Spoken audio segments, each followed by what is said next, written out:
Olá, galerinha! Vamos começar mais uma aula do professor Janderson. Dessa vez, iremos falar sobre substâncias químicas. Bom, antes de começar falando das substâncias químicas, iremos falar sobre como elas são encontradas, né?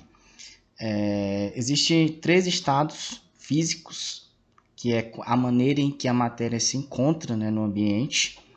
Essas três maneiras, esses três estados são sólido, líquido e gasoso, né? Então, a matéria ela vai se encontrar, a substância vai se encontrar ou sólida, ou líquida, ou gasosa, tá? Ela vai sempre estar em algum desses três estados físicos, em qualquer que seja a matéria, sempre vai ser encontrada ou sólida, ou líquido, ou gasosa.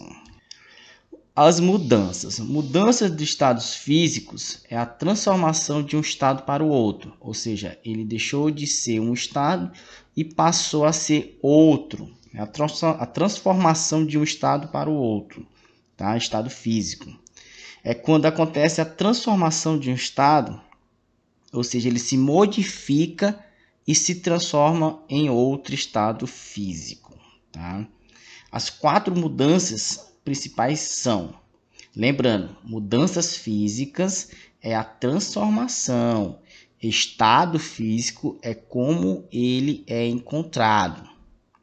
Estado físico são três, mudanças são quatro. Fusão, quando ela passa de sólido para líquida. Vaporização, quando ela passa de líquida para gasosa. Solidificação, quando ela passa de líquida para sólida, e condensação, quando ela passa de gasosa para líquida.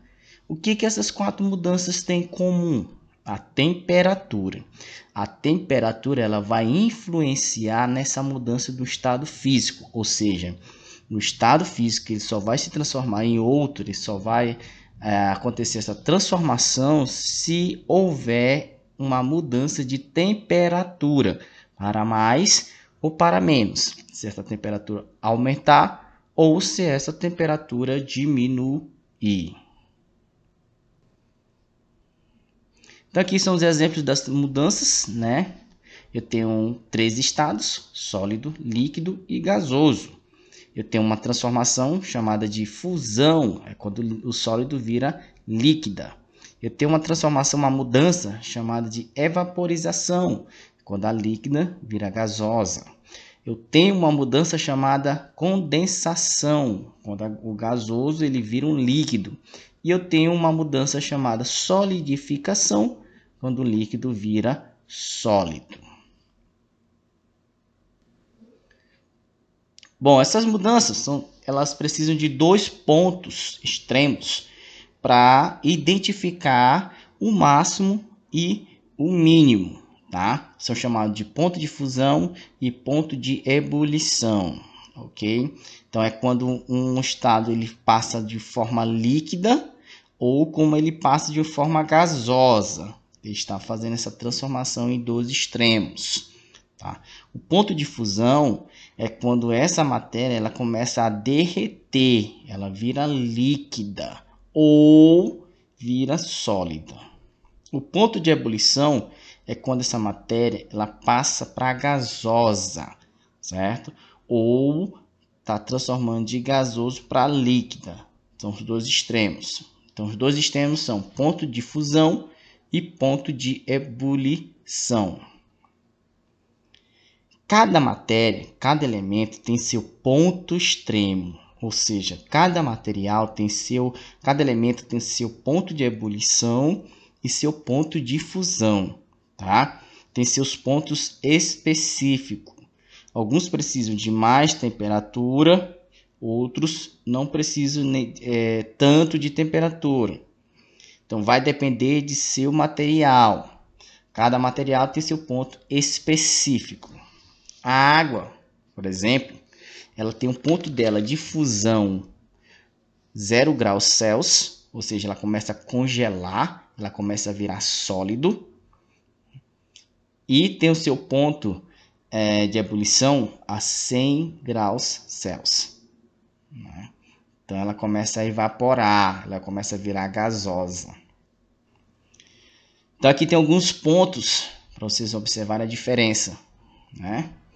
Então algumas matérias, alguns elementos precisam de mais temperatura, outros não precisam nem tanta temperatura, ok? Então tem aqui mais ou menos alguns exemplos de pontos de fusão e pontos de ebulição. Matéria, tá? O que é matéria? Matéria é tudo que tem massa e ocupa espaço. Tudo que ocupa um espaço.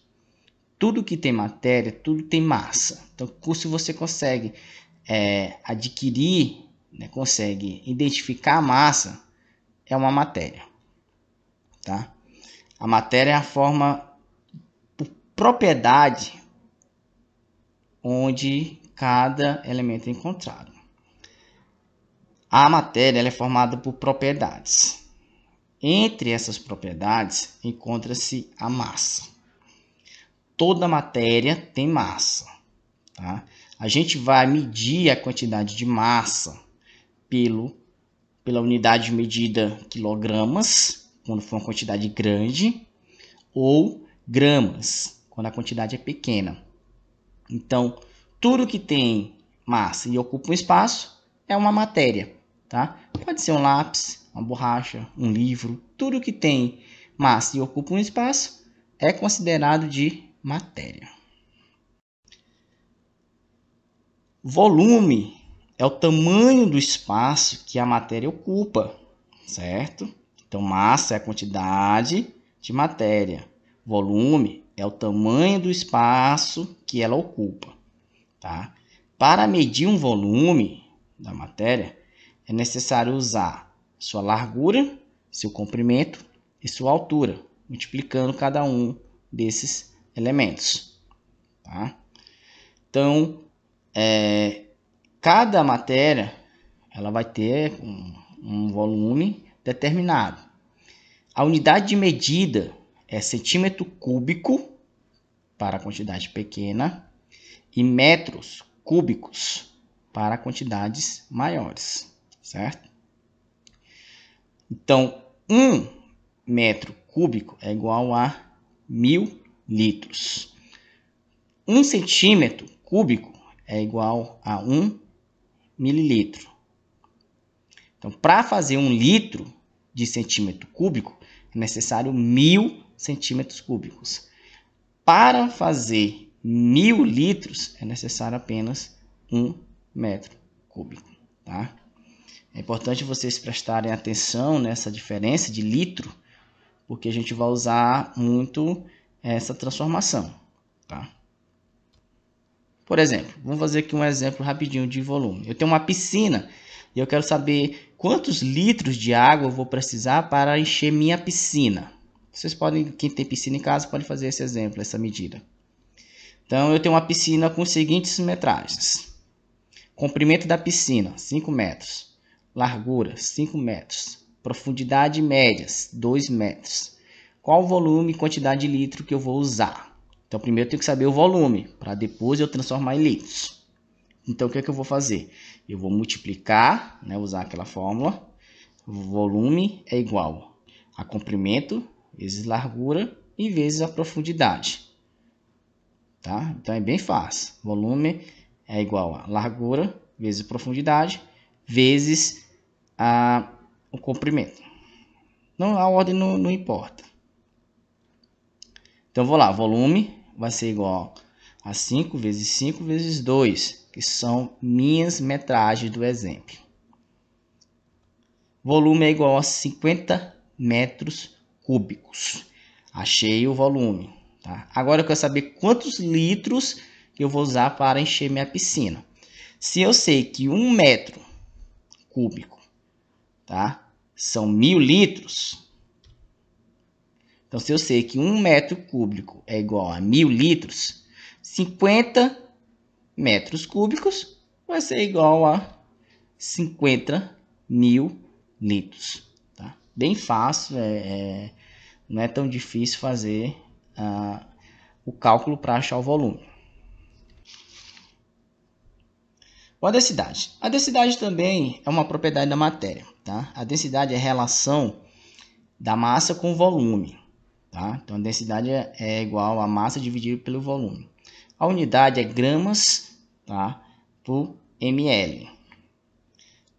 A densidade é a relação da quantidade de massa e o volume. Então, existe aquela famosa pergunta: quem pesa mais? 1 kg de algodão ou 1 kg de chumbo? Né? Então, lembrando que quilograma é massa. Se o algodão tem 1 kg e o chumbo tem 1 kg, os dois vão apresentar a mesma quantidade de massa, tá? Então, os dois vão ter 1 kg, então os dois têm a mesma massa. Mas, e o volume? Com certeza vai precisar de muito algodão para dar 1 kg. De chumbo nem tanto. Mas de algodão vai se precisar muita quantidade. Então o volume do algodão vai ser bem maior do que o chumbo. Então preste atenção. Densidade é massa e volume. A massa, os dois têm a mesma massa, 1 kg. Então os dois vão pesar a mesma quantidade. E volume não. Rapidinho eu vou chegar em 1 kg de chumbo. Já algodão vou precisar de um volume, ou seja, de um espaço, de uma quantidade de espaço bem maior para conseguir atingir 1 kg, tá? Então, resolvendo essa questãozinha para vocês. Então, por que alguns objetos afundam e outros não? Né? Então, a densidade e flutuação tem tudo a ver. Cada matéria, objeto, tem sua densidade. A água tem 1 grama por ml. Essa é a densidade da água, tá? Então, tudo que é mais denso que 1 grama por ml vai afundar. Tudo que tem a mais do que isso. Tudo que tiver menos do que 1 grama por ml vai flutuar. Então, se tiver mais, vai afundar. Se tiver menos, vai flutuar, certo? Então, se um objeto teve 0,9 gramas por ml, ele vai flutuar, ele não vai afundar. Tudo acima de 1 grama por ml vai afundar. Tá? Então, a gente pode ver o exemplo aí da figura, uma garrafa com várias cores. Então, a mais densa, né, aquela que tem uma densidade maior, ela vai estar lá no fundo. E aqui são as menos densas, né, vão ficar na superfície, vão flutuar. Então, das cores, as mais densas estão no fundo e as menos densas estão flutuando. Muito obrigado e até a próxima.